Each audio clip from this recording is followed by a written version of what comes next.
Okay, a good Woch. Mitzvah Shabbos Kodesh Parshas Bereshis.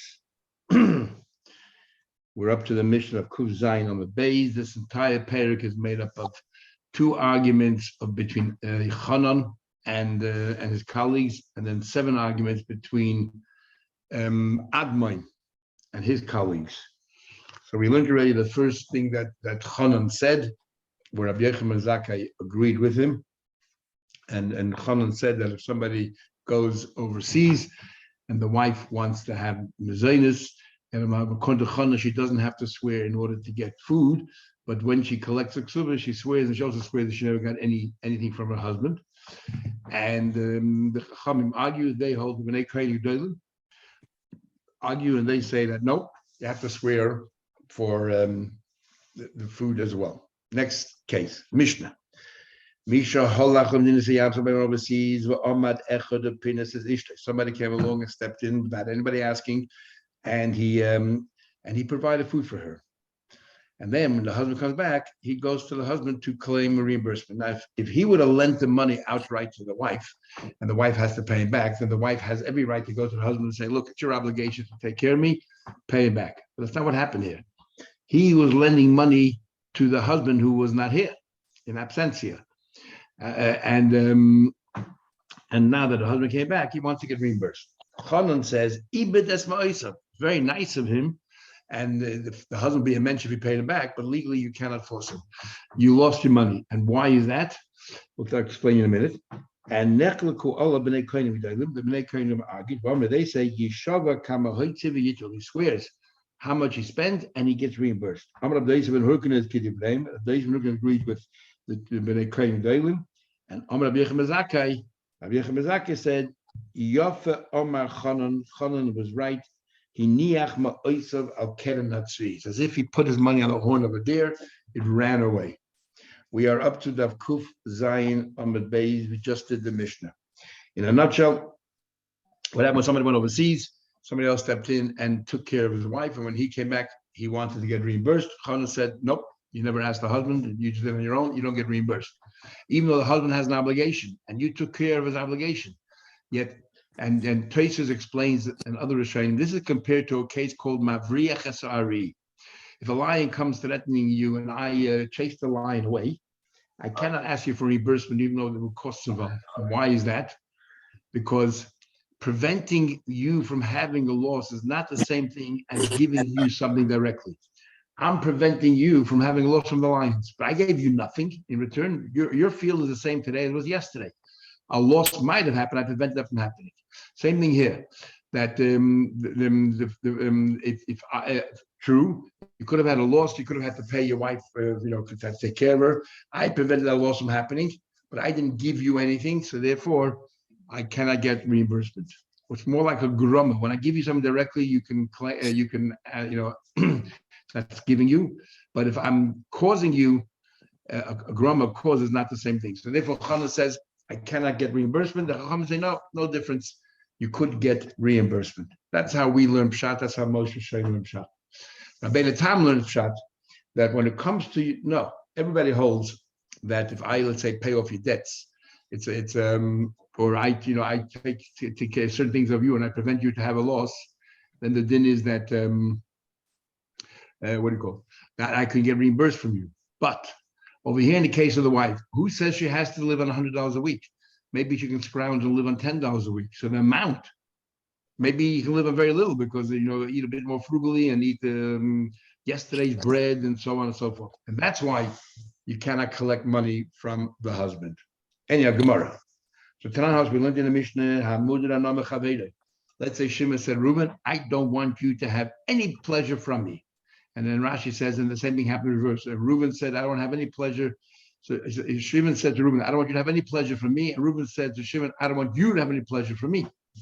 The din is, shekel shikla. We have to pay a machzis a shekel every year, half a shekel, and that money goes into the coffers called the lishcha. And then 3 times a year, they do trumas halishcha. They take the money out before you eat Yom Tov to pay for the kabbanis. And we learned all about it. We learned about the leftovers shiyari of this trumas halishcha, or the leftovers of lishcha. I can pay your half a shekel. I can pay your half a shekel because I'm not giving you anything. I'm preventing you. I'm sparing you from having to pay. That's all. But I didn't give you anything. So therefore, you're not having any pleasure from me. Next, I can even pay off your loans. Because you're not having any pleasure from me. I'm just preventing you from having a loss. If I find something that belongs to you and give back to you, because it's your item, not mine, I'm spending time, all the time and everything else and the effort to bring it back to you. That's a mitzvah. I'm not doing it for you. I'm doing it for Hashem. But if they reward people for returning avedas, then people are not legdish. If the custom was that whoever item it was reimburses you or gives for your time, in this case you're not allowed to take the money from Reuven either because you both made a neder against each other. So the money goes to Hegel donation. So you want to ask like this. I understand why if I give the machzah shekel on your behalf, I'm doing the mitzvah, and therefore I'm not giving. You're not benefiting. I'm not trying to benefit you at all. I'm just doing a mitzvah, and so you're not getting any hana from it. You don't owe the money. It's just a mitzvah that you have to give machzah shekel. And if you don't, the way Rashi is, and if you don't give machzah shekel, you're still participating in all the kabbanas and everything else. How do I know that? Until we learned. Terming that the kohanim can go ahead and give and take money out, ala avod. The way Rashi learns is that money that was sent and it got lost somewhere on the way. And or ala govei, money was collected but never came here. And money that will be collected and you never ever gave it, ever, not today and not tomorrow. In all of these cases, Rashi holds that you actually you're participating in the kabbanas, which traces and other Rishonim find very difficult to understand. If you don't donate to machzah shekel, why would you have a share in the kabbanas? Nevertheless, you have a share in all the kabbanas, so therefore, makes no difference to you if you gave the money, didn't give the money. So if I give the money on your behalf, you just did a mitzvah. Giving the money is just a mitzvah. So I did your mitzvah. There's no hana, personal benefit from it. So even though I said I don't want you to have any benefit from me, I can pay off your machzah shekel. I just did your mitzvah. Number two, Taisa doesn't like Rashi pshat at all. He gives a little bit of different pshat. I can return to you the lost object. Why? It's your object. So you're not having pleasure from me. What pleasure are you getting from me that I spent time and effort? That was mitzvah covered. It's also mitzvah. Mitzvah returning a lost object. How can I pay off your debts? I just spared you that you don't have to pay this money. So look, you have to pay $100 and I just pay the money for you. So I just saved you money. What do you mean you're having no benefit from me? Says the Gemara. This follows Chanan in our Mishnah that says that if you paid out the food for his wife, the husband doesn't have to pay it back because he didn't have any benefit from you. You just you spared him a loss, or spared his wife a loss, but he didn't have any benefit from you. Same thing here. So if you follow Chanan, then even though I said to Reuven, I don't want you to have any benefit from me, if I'm paying off your loans, you're not getting directly any benefit from me. Fine. Even if that this guy loses his money by paying out his wife, this man's wife's food. Rava says, no, I feel Rabbanan. I can say that even though the Rabbanan argue with Chanan in the Mishnah in the case of the wife, but in this case they would agree that you can pay off the debts. And why is that? We're talking about an interesting debt. We're not talking about a debt with a fixed timetable. Then according to the rabbis, I'm definitely benefiting you. You no longer have to pay. You had to pay within a certain time, a month, a year, and I paid it off for you. So of course you benefited, even though it's indirect. But you know what's talking about over here? He borrowed money, and the lender was such a very generous guy, and he said, you know what? Pay me when you have. In other words, if you never have, you don't have to pay me at all. One day you'll have, you pay me money. So in that case, the Rabbanan agree, what benefit did this guy have by me paying off his loan? If he didn't have the money, he never has to pay it back. So therefore, it's as if he never received the benefit, and that's why it's permitted.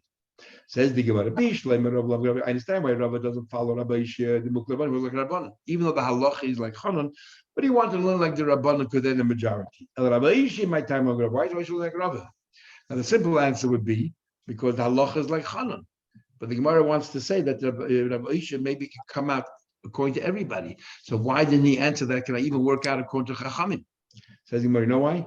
Because I believe that according to Chachamim, in the case of paying off a loan, even in a loan which is ad infinitum, there's no date on that loan, the person is still getting a benefit. And according to the rabbis, if the person gets a benefit, you're not allowed to do it because you said, I don't want him to have any benefit. What benefit is he getting? You know what it is? Shame. He's embarrassed to walk into shul every time he sees the lender there, even though the lender is such a nice guy. He says, you pay me when you have. He still feels uncomfortable being in the presence, and you just spared me that discomfort. So I did gain from you. Less like true. I'm not benefiting him by paying off his loan, or because it doesn't have shame. Of course, there's shame. So Hasanami Isle Hano, he has benefit by he Hano the Mixabene. That Hano that I took away, that shame that you normally would have.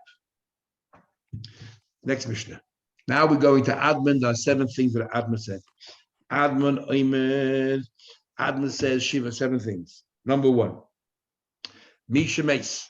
If somebody died, we learned before that only the sons of Yashin and not the daughters. But we also learned that that you have to take care of the daughters, because you have to take care of the daughters. If there's a lot of properties, the sons of Yashin, and they take care of the daughters. If there are few properties, the girls get everything, and the boys have to go shnor or get a job. So the Mishnah says, Atmanayim Shiva, 7 things. Misha Meis, like person died, Viniach Bonim, behind sons and daughters. There's plenty of assets, Habonim, Yoshim, Rabbonis, the sons, they inherit, and the girls, they get provided for. Ubenechasim are limited resources. Habonis is the girl get provided for, but Habonim, the son should go knocking on doors. Comes along Advent and says, Bishvil Shani Zocher, if sadly because I'm a male, I should lose out. In other words, if it wouldn't have been small assets, bigger assets, I'm going to have certain entitlements, and now because they're small, you're cutting me out from the will altogether. It's not fair. I like the words of Admon. Says the Gemara, my comment, what exactly is Admon saying? What rights entitlements is he talking about? Because I'm male,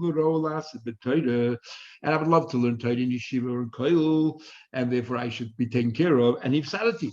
And now I'm losing out because limited assets, you're tossing me out the door, you tell me to go shnar, you tell me to go get a job. And only Rava says, when it comes to Yerusha, Manda Osik B'Toida who the Yorit, Manda Loy Osik B'Toida Yorit, you tell me only somebody learns Toida Yashins, and if you don't learn Toida, you don't Yashin. In fact, we had a Gemara before that you should not take away the Yerusha from a bad child and give it on to your good children, because you never know, the bad child might have wonderful children of his own. So what's Pshat? Element of it. This is what Abdi meant to say. Bishvil Shani Zocher, as a male, the role of Yeda been a chasman, had there been ample assets, I would have inherited like a normal heir. And if Sadim Chasmati, and now, because there's limited assets, I'm totally out of the world. It's not fair. Toysa said that Admon is not really arguing, because the fact is that's how the law is. Yes, limited assets, the Rabbanu step in and intervene and they say give it to the girls. What he's saying here is what Admon is just making a comment, like a sad comment, that this is the consequence of this rule, but the rule still remains. We're up to the Mishnah of Kuf Ches Samad Beis, the second Mishnah on the page. These are the rules of Ma'id B'Mikzas. So Ma'id B'Mikzas, generally the rule is that the general rule is if I come over to you say you owe me $100 and you deny it, you're called a Kaifer Hakol. That's it. You don't have to pay me. Then comes along and the Rav Nachman came along and introduced the idea of a Shvuas Heses. With the Rabbanan, you should make a Shvua that you don't owe any money. Because we have a chazaka, ein adam toveya elim ken yeshlo. Generally, a person doesn't come and demand from somebody else something unless there's some truth to it. And then, on the other hand, we generally, if you say, I owe you nothing, I don't have to pay you, because chazaka, ein adam meyiz bifnei bal chayver. If you were my benefactor, generally, I don't have the chutzpah to say, you never lent me the money. But with the Rabbanan, you make a shvur. But if you ask me for $100 and I say I only owe you 50, either because you only lent me 50 or because I already paid you back 50, I am moided b'mikzas, partial admission, and you have to swear on the balance. And we learn out from a pasuk by a shomer. It says if you mind somebody's cow or something, a shomer chinam, and then he says it was stolen, whatever it is, he has to swear ki hu zeh, which is a very strange lashon. I think Mar Baba Kama in the page Rambam Chama says, this pasuk doesn't really belong by the laws of Shemim. It will take the pasuk out and will put it somewhere else in the laws of lending. In Hebrew, zeh, it's like pointing a finger, zeh, this. Who is like from a distance. So the pasuk is saying, when do we say that you have to swear? If when you made a claim and my response is who and zeh. Zeh means that, yes, I owe you some of the money. Who is regarding the rest of the claim, Baba Mais has never happened. I don't know you anything. That's called a moide b'mikzas, and you have to swear. Then we have a machlekes in Shmuel and a B'chia Barabba, an interesting machlekes. If I made two claims together, I said to you, you owe me wheat and you owe me barley. And you come back and you say, yes, barley, I owe you wheat. I don't know what you're talking about. How do we view two claims? Are they like two disparate claims? And therefore we'll say, well, regarding the wheat, I completely deny it. I'm a kaifer hakel. I'm exempt. Regarding the barley, I'm totally admitting it. So I just got to pay and that's it. No shvur. Or do we say we look at both claims as one large claim?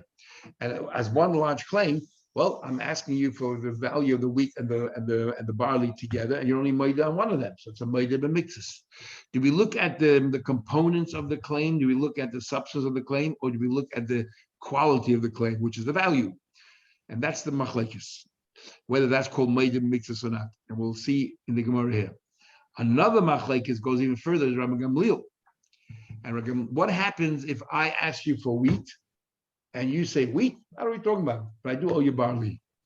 Is that called a maida b'mikzas or not? And the value of the barley is less than what I'm asking from the wheat. Is that called a maida b'mikzas or not? According to Chacham, no.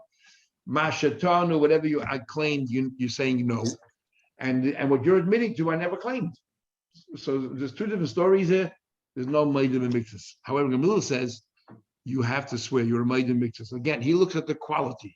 The value. I'm asking you, even though I mentioned to you wheat, but I'm asking you for $100 worth of something. And you're responding $50 worth, even though you're talking about barley, not wheat at all. But the fact is, it's a moed b'mikzas. Okay, so these are the three steps, arguments. These are two arguments, moed b'mikzas, and the general rule. What does that have to do with our Gemara? We'll see case number two. Case number two. I'm asking you for jugs of oil. So if you read the Mishnah, the way the Mishnah reads, it sounds like I'm asking you for two things. I'm asking you for jugs, and I'm asking you for oil. And you admitted empty jugs. So you deny the oil, but you admit it to the jug. This is like I'm asking you for two things, and you admitting one and denying the other. Adman says,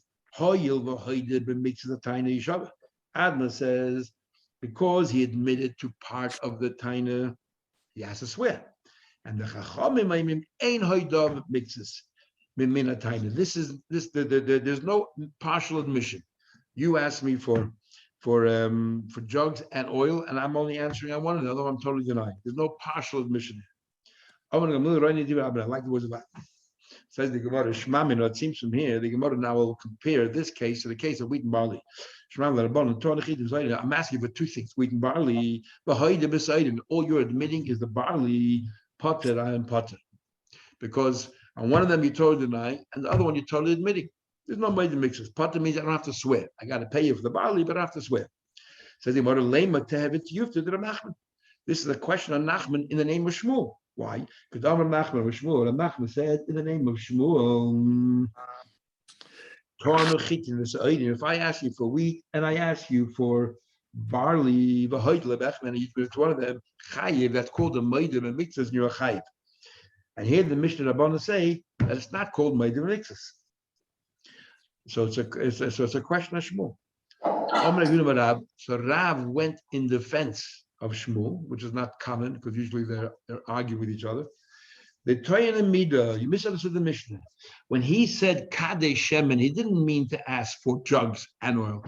He said, I'm only asking for oil. You want to know how much oil? The equivalent amount of oil that goes into 1 barrel, 5 barrels, 10 barrels. But what am I asking for? Merely oil. And what are you responding to?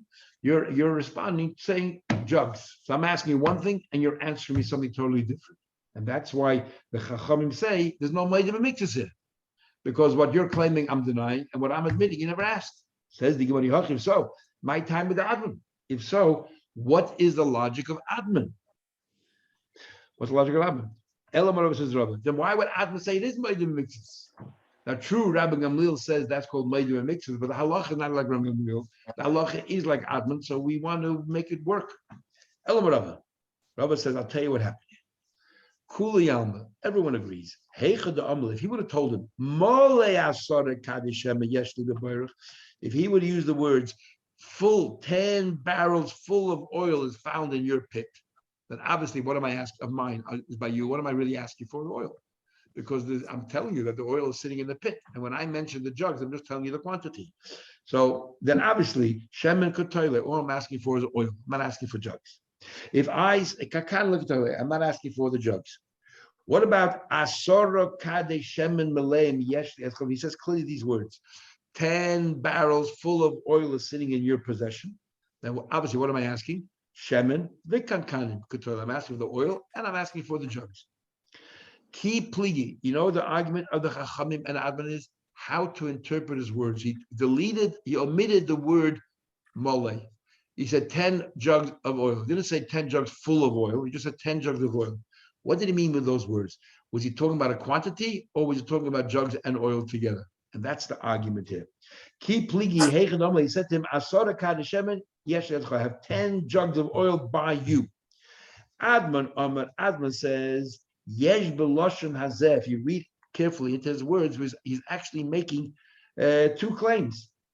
Kankani was asking for jugs, and because he's asking for jugs, I ask him for oil and jugs, and you're answering me jugs. So therefore, that's called Moedim Mixes, because we follow Shmuel. The Rabbanan hold. If you read the words carefully, Ein b'loshen hazeh loshen kankani. When he said 10 jugs of oil, he didn't use the word full.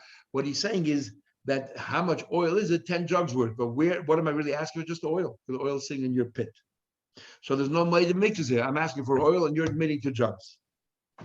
Says the Gemara, let me ask you a question.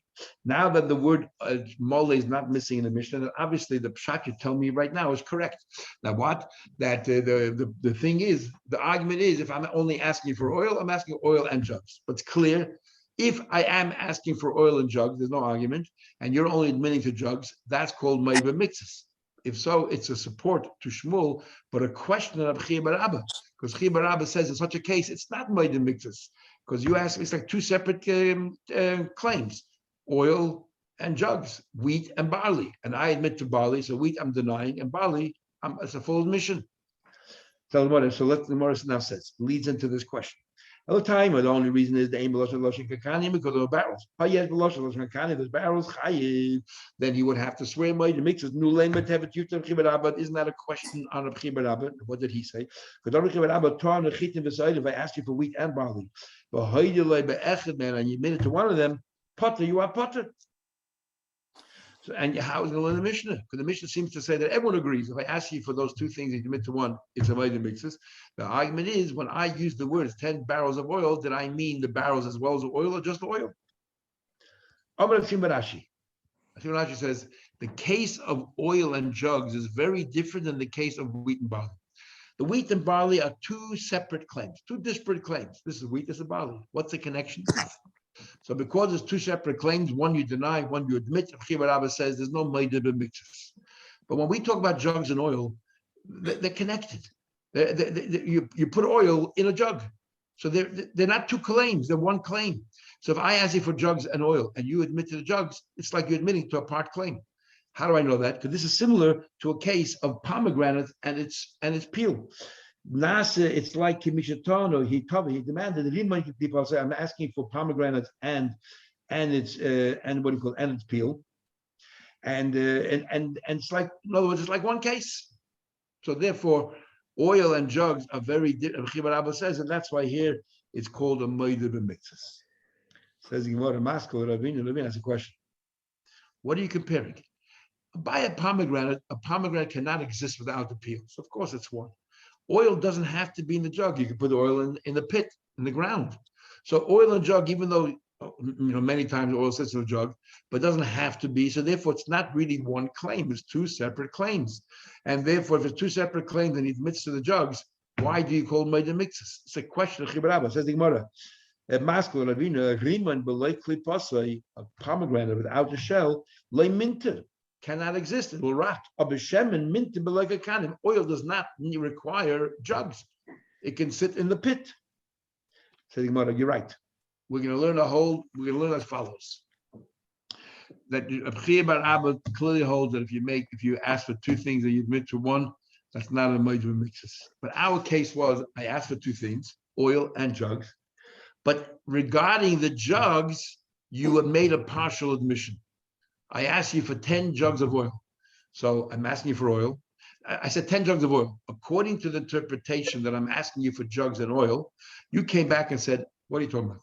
I don't know any oil. And jugs, I owe you 5. So I am a meider b'miktzas on the jugs. I'm denying the oil. Says Reb Chibarama, even though to me that's not called meider b'miktzas, 2 separate claims. But once I have to swear on the jugs, because I'm a meider b'miktzas, then we introduce a concept called Gilgul Shavua, which we'll learn about Babitzi and Shavuos, which means I can roll, once you have to swear to me, I can roll on another Shavua. I can add another Shavua. I say, you know what, you're swearing already about the jug, swear to me about the oil. So even though generally it's not called Meidim Mixes, but over here, because he was a Meidim Mixes, because he admitted to some of the jugs and not to others, Gilgul Shua. And the other opinion of the Mishnah is that he never asked about jugs. Because he didn't use the word mole, he's just asking about the oil, and therefore I'm asking oil, you're answering jugs, 2 different things. Second of all, the Amalei told him, Asara Kadi Shemen Yeshli Etzcha, I have 10 jugs of oil by you, or 10 barrels of oil by you. Didn't use the word full. And according to Adman, I'm still asking for 2 things. The Amalei either Shemen, the oil doesn't exist, but he's made it to the jug. So why is it made to exist? 2 separate claims. Kankani Nami, Chamisha Islach Chamisha Lesser. I only owe you 5. Adman yet Kankani. Adman says that I'm asking you for oil and the jugs. Once you have to swear the jugs, I'm swearing the oil as well. This concept of Gilgul Shvua, which we'll learn about Mitzvah and Avav, whether it's Mahatayr or Rabban. However, Rabbanan hold, Ein Beloshan has a Loshan Kankanim, because he didn't say the word full. He's not talking about the jugs, he's talking about the oil. So Mashatanu Lahaidla, I'm asking for oil, you denied the whole thing. And then, and what you answered, I'm only asking for oil, and you're only answering jugs. We're not talking about the same thing. And that's why it's not called Meidah B'Miktzas. Okay, next, we'll just do the next Mishnah, and then we'll stop. We learned before that the parents would make a certain promise, a dowry for their kids, and the kids would get engaged. And even though there was no contract, nothing, parents are obligated to fulfill, to meet their promises. What happens if the father-in-law didn't give a dowry? He promised a her and a hin, he gave nothing. So the son-in-law says, we're not, we're engaged, but not going ahead and get married. I'm going to find myself another wife. But I'm also not giving you a divorce. If your father wants you to be free or get married, let him pay out the dowry. So what happens in this case? Father-in-law promised a certain amount of money for son-in-law. Today, that expression, poshat lo regel, means somebody went bankrupt. But here, most of the Shainim say it can't really mean bankrupt, because later on the Gemara is going to talk about different options when the Brisa says, let's force, and one of the options, let's force the father-in-law. If he has no money, bankrupt, what are you going to force him? Rashi says that that it's a derision. It's he's saying, you want me to pay the dowry? Go find the sand that's underneath my foot. He stretches out his foot and he says, yeah, you see the sand underneath my foot? That's what you're getting. That's partial loyalty. He stretches out his foot and he says, take the sand underneath my foot. Then Rashi says, he heard, it means you can hang me up on the tree and shake me out and go to the bottom of my foot. You won't find the red cent, which is more likely that he's like bankrupt. So the first shot is, I don't want to give you. He's miserly. And the second shot is, I am bankrupt. So says the Mishnah, she sits there, she's stuck in limbo until her hair grows gray. You cannot force the chassan to marry or give a divorce. The chassan has every right to say to the father-in-law, pay me out. Now, why doesn't the Bezdin intervene and force the father-in-law to pay? We don't do that. So the Rishonim talk about it. Either some of the Rishonim say, when Rab Gidl said before in the name of Rab, that when they make up to give dowries and the children get married, engaged, then it's considered like a kinyan, is only that get engaged straight away.